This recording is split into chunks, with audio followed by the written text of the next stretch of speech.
In this lesson, you will learn to write an effective basic business letter that gives a positive impression of you and your business and communicates your message clearly. Most people don't think much about package design. That is, until the faulty one drops their prized possession on the ground. The business letter is a package that carries your message to its recipient. A well-crafted letter communicates your message clearly and accurately with no distractions.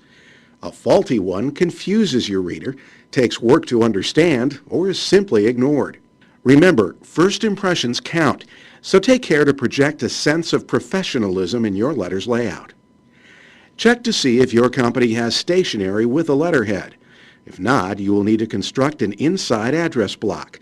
We'll cover the details of that in a moment when we talk about the structure.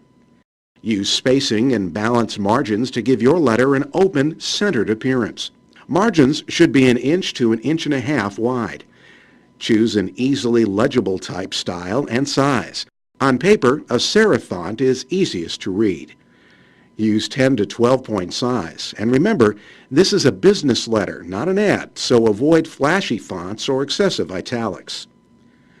Print the letter on good quality 8.5 by 11 inch white or ivory paper. 20 to 24 pound bond is appropriate. It folds cleanly and keeps inked type crisp. The first page of every letter should have either a letterhead or a typewritten heading to identify the address from which the letter was sent. In effect, this heading is the letter's return address, though without the author's name.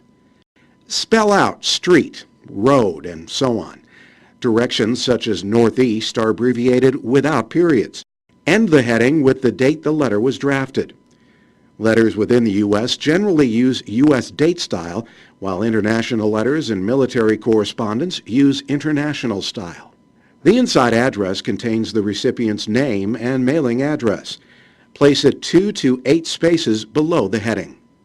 The first line of that address consists of the reader's complimentary title, full name followed by a comma, and then the job title, if that title is one word.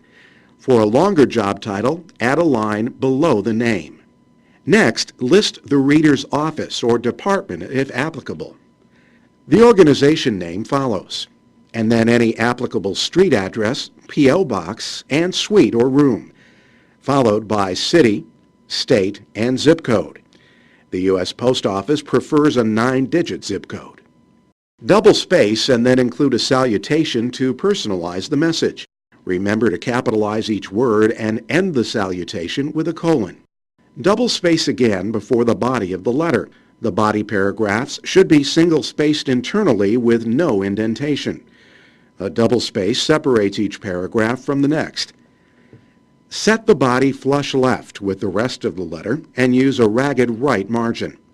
If your letter runs longer than 1 page, any extra pages should include a heading that identifies page number, recipient's name, and the date. Also, be sure to carry over at least 2 lines of the body onto the final page. After the body, double space again and add a complimentary closing line, capitalizing only the first word. Next comes the signature block. Allow 4 spaces for a handwritten signature, followed by the writer's name and one-word title. If the title is longer, place it on a line immediately below the name. Place any enclosure note 2 spaces below the signature block. Either note the number of enclosures or add a colon and list the titles vertically. For a postscript, double space again.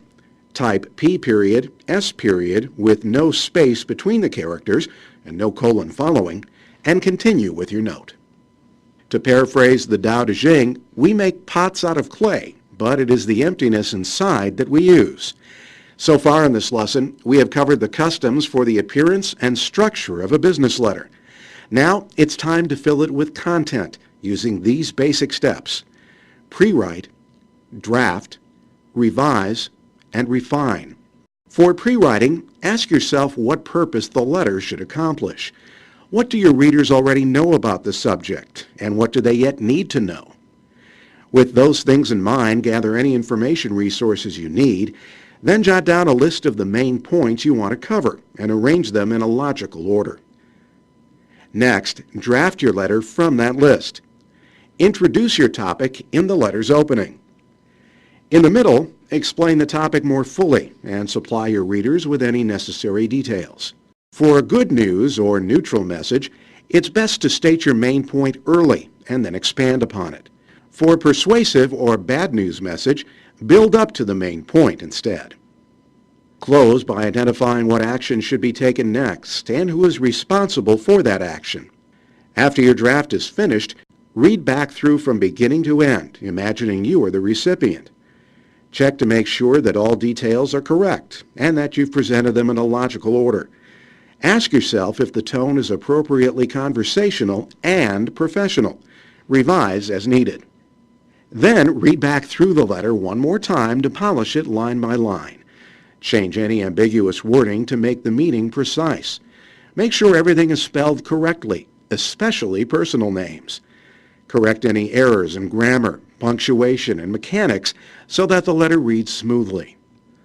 Finally, take a last look at the overall design and format to be sure the letter is nicely dressed and ready to go. If you follow these guidelines for writing and formatting your letter, it will do its business well.